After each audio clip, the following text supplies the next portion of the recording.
Hi everybody, welcome back. Thank you for tuning in again. So just a reminder, I'm not here to hurt anybody or to destroy anybody. I'm just being honest with you guys. Always come here with an open mind, positivity, and wanting to change not only for yourself but for those around you. Okay, so we're almost done with story time. Just 2 more videos, this one and another one, and then we can move on. Let's jump right into it then. So we're focusing today on only my first 2 years of college. So yes, I did go to college. I went to Humboldt State University. It's 2 hours away from Oregon. So I live in LA right now. So that is on the other side of California. I went there first thinking I was gonna major in business, but my second semester, I switched to social work and I kept my business as a minor because I didn't want to throw all my classes to waste. So I put it to good use. So my first year, okay, I was the first in my family to go to college, so I had no clue what I was doing, what I was getting myself into, any of that, you know. When I went to Humboldt, it was a huge culture shock that really did have an effect on me.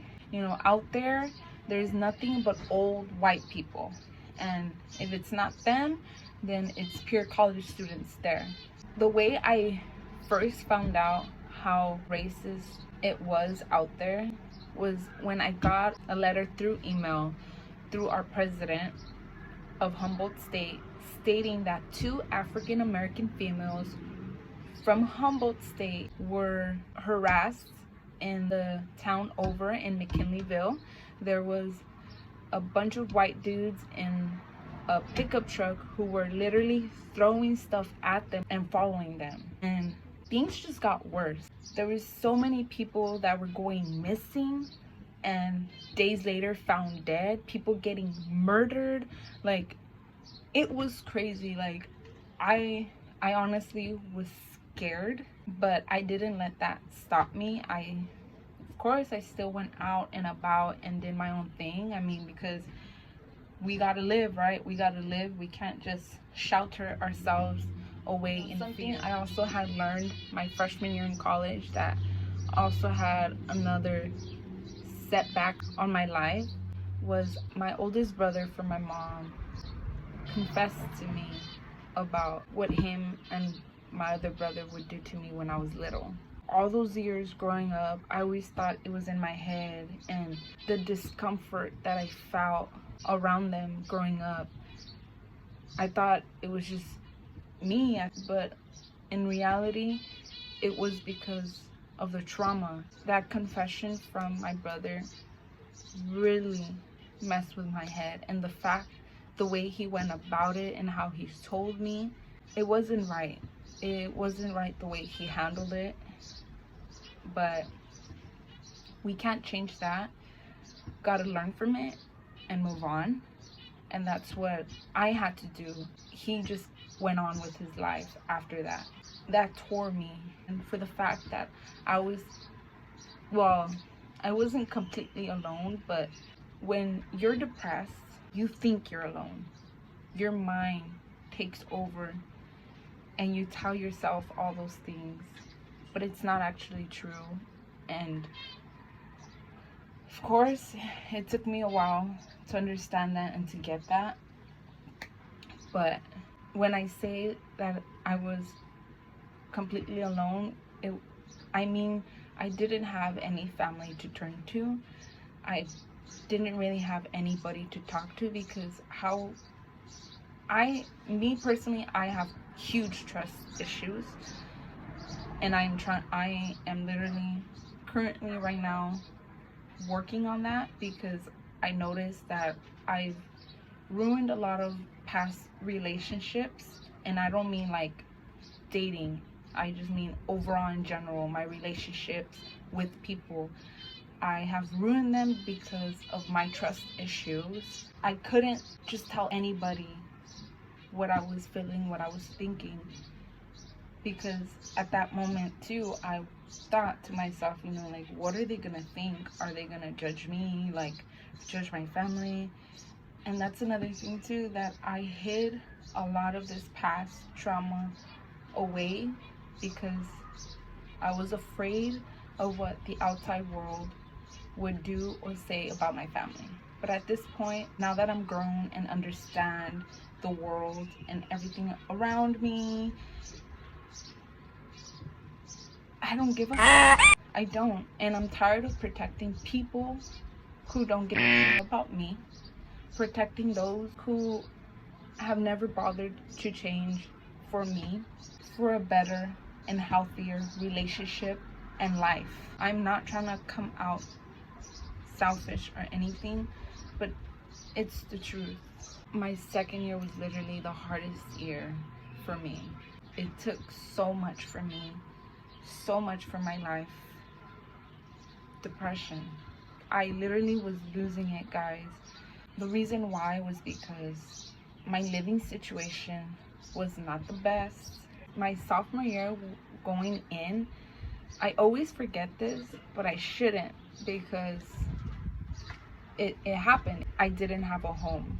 I was homeless. I was couch surfing. I'm thankful for those who let me stay on their couch. I didn't have a job either, but I was still going to school because that was my main focus. I have always been one, if I put it in my mind, if I envision it, I write it, I see it, I'm gonna make it happen. That's who I am. I keep my word.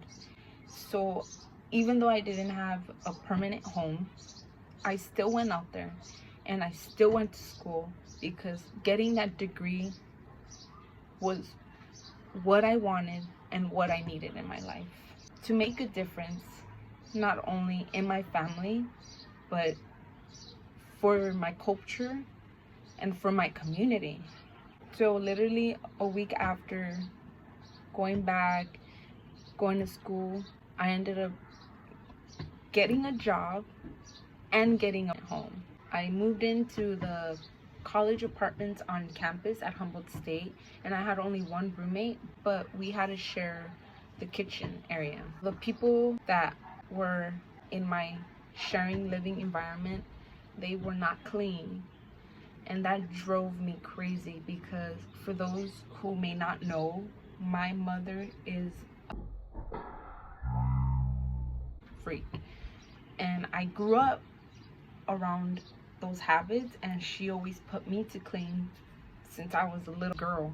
So just imagine that, you know, I always had my area, my space, my home clean, and to then move in with people who were super dirty, it drove me crazy. And I did not like being at home, and I didn't even like cooking, because the kitchen was the worst, because it was 4 girls who were sharing the kitchen, and it was so disgusting. I always cleaned at least the restroom, because I put my on that toilet and I put my feet in that tub, and I do not want my bottom or my feet to get contaminated with something. At a point, I got fed up of always having to clean up after not only myself but my roommate, so I eventually started telling her, when she wouldn't clean up after herself, I would tell her to clean it up. And I knew it bugged her, and it brought a lot of tension between us, but I mean, we're grown people, like, you know, you're sharing spaces with other people, like, you know, everybody needs to come to at least an agreement, some compensation, to make everybody's lives comfortable and healthy. Mine and my roommate's relationship went south really quickly. I didn't like being there. Still at this time, guys, I was still struggling with my past and just understanding and coping with it all, because it was a lot to handle, and just everything that was hitting me and going on, you know, I was letting it consume me. I was. That's why I went through what I went through, because I wasn't mentally strong enough to realize and know that despite all these bad things, there are still other blessings going on around me. But in the state of mind that I was, which I was depressed, and I'm not self-diagnosing myself, guys. I went to get help. I went to go talk to a doctor, and she told me that what I was experiencing was depression, anxiety, and the reason why I was having these anxiety attacks was because of PTSD, post-traumatic stress disorder. A lot of things were triggering me. My living situation, my family relationships. My family never really reached out, and my first year it was my oldest brother from my mom who would actually call me, or I would call him, and we would talk. But soon after, when he confessed to me about him molesting me, I was just having a hard time being able to speak to him, because it hurt me. Like I said, it really tore me. As well, something I didn't know at that time, my second year, was what I was going through, my brother was going through it too. But I didn't know that because my family wouldn't tell me what was going on back here, what was going on. You know, years later is when I found out all of what was going on back here while I was up there, which is crazy. Like, my family always does that to me. I don't understand why.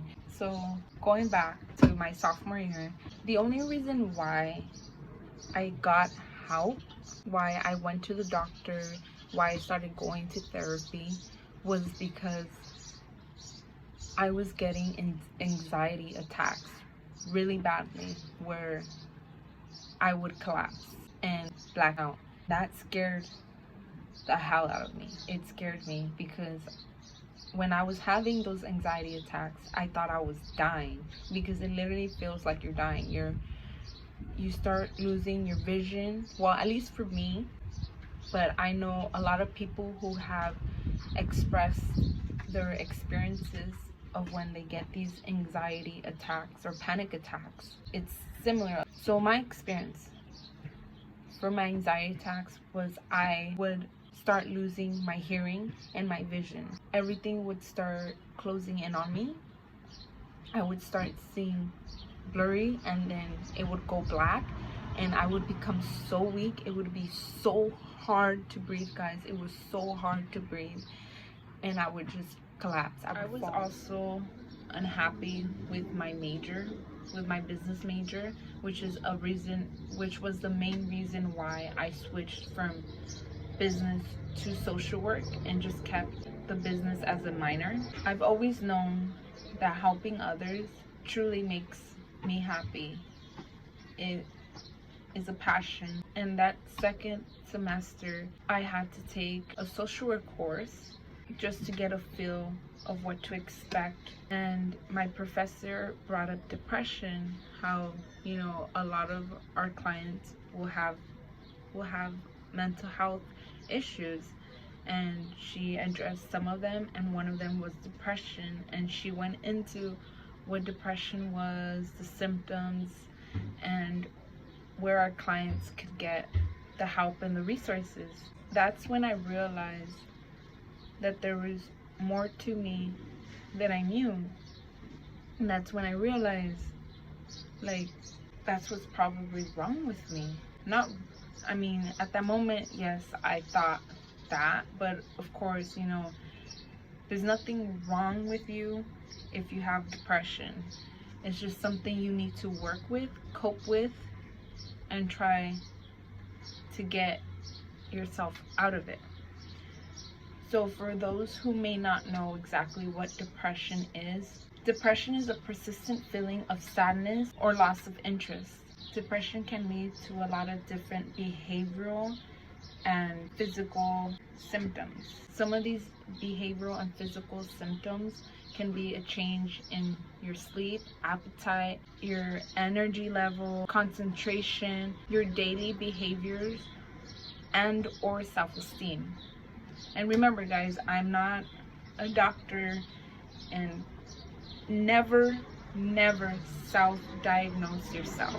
Always go to a doctor.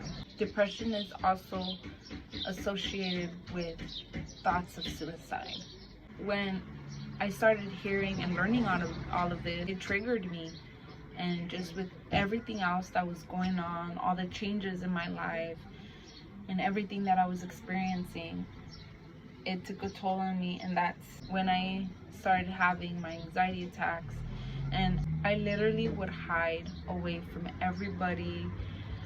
I wouldn't answer anybody's calls, texts. I literally was shutting out my boyfriend at that time too. And the thing that truly got me through those really dark days, because I've never told anybody this, but I wanted to kill myself. I wanted to end my life. That second semester, I really did. I had the plan and the means, but what kept me still was smoking weed. I'm not gonna lie guys. And my therapist even told me, if that is what is working for you, from keeping you grounded at the moment, keep that habit. Okay, so after when I started having my anxiety attacks, of course I went straight to the doctor, set up an appointment, because I was scared. I literally thought something was wrong with me. She asked me a lot of questions, and I ended up opening up to her and telling her about some of my trauma. And that's when she told me, well, she offered me therapy, and she even offered to walk me to the therapy office, which was literally just a floor above, but she still walked me all the way to the office. And I started going to therapy because I knew I didn't want to continue to live in that dark world. I wanted those attacks to stop, and I didn't want to die. I didn't want to kill myself, and never once did I ever bring those thoughts to my therapist, because I know that if I were to tell my therapist what I was thinking, what I wanted to do, what I had planned, I know I would have been locked up in a psychiatric ward, and I didn't want that. I didn't want that. I knew I had to fight myself and get out of that hole. And it took me a couple years to fight it, but I'm here today. And that's what matters. Something I also want to bring up is, after I started going to therapy, my therapist asked me if I would rather do group therapy, because she saw and heard me and knew, even though I thought I was alone, she told me that I'm not alone. And you know, there is group therapy for those who have gone through similar trauma. Maybe that will help me to feel like I'm not alone, and went for it. And so that semester I did a couple sessions in group therapy, and it helped, but it was super draining, because you left with more baggage than you came. And what I mean is, there are multiple people there who face similar trauma. So of course people are gonna share, and you walk away with what they shared, and most of the times it's triggering, but you also need to find ways to cope and try to leave that at the door and not take it with you. And that was hard for me. It was really hard. Some people actually left because it was too much for them. We started out with like 8 people, we ended up with only 4 people because it's intense to hear everybody else's stories or things that they're experiencing currently or have experienced, and the things that trigger them, and it just makes you realize, like, holy crap. Another reason why too it took me so long to reach out for help was because when I was in middle school, that guy that I was dating, that I brought up previously, he actually had made me believe that therapy was bad, that it only makes people go more crazy. It's not entirely true. One thing I've learned is it's just about asking yourself these questions, reflecting and thinking and acknowledging and realizing all these things that you went through that trigger you. You know, you just gotta learn how to cope with it, because in all honesty, one thing I learned and what I've been told from survivors is it will always be there and it will always come back to you, and there will be days where it'll just hit you and you'll cry, and you know, you'll have those bad days, but you gotta learn how to recognize it and cope with it. And that's what I have been doing, especially right now during this quarantine, and it is one of the biggest reasons why I started this channel, because all of us are quarantined. Just being in the same 4 walls for weeks, months, it can drive people crazy. It can be easy to let those bad thoughts consume you, but you gotta recognize it and you gotta cope with it and work with it and make sure that you do not let yourself fall into that hole. So what else played a huge part on this spiral of mine? I also had lost my first friend, literally lost. He passed away, may he rest in peace. And until this day, he has not gotten justice for what happened to him. I never was able to fully grieve his loss because a lot of people didn't know, a lot of people didn't ask, but I was really great friends with him. I had met him my freshman year, and he used to come over, like, since my freshman year until my sophomore year, he would come over my place, and we always had great conversations. I'm not even gonna lie. He was a smart kid. He just knew so much. He literally knew so much. Every time we had a conversation, he always blew my mind. And he would even tell me, "That's crazy, huh?" I'm like, yeah, like, what?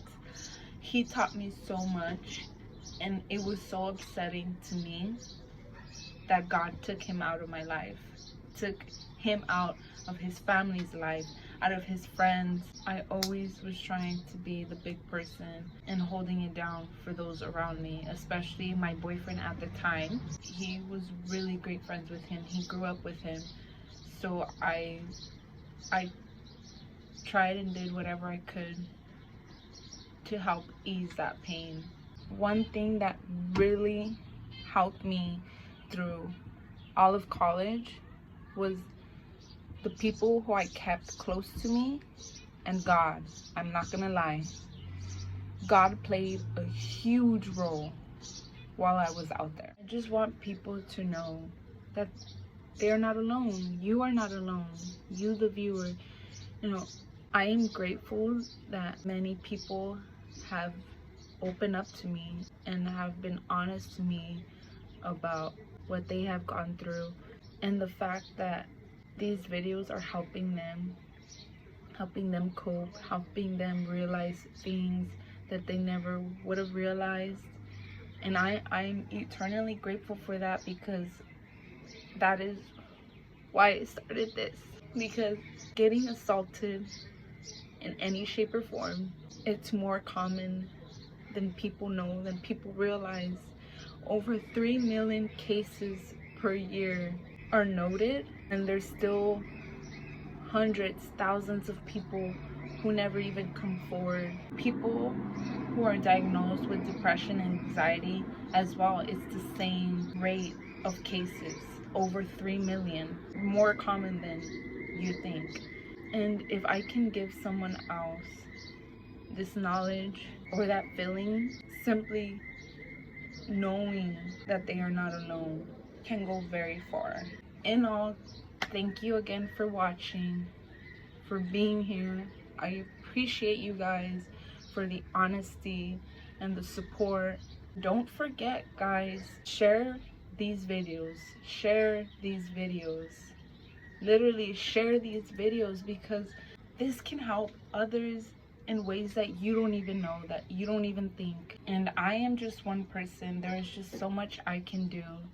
But with all of us together, a lot can change. A lot. So always remember, guys, stay blessed. Keep your head up. Keep that smile on your face. Life is crazy, but life is precious. We all are precious.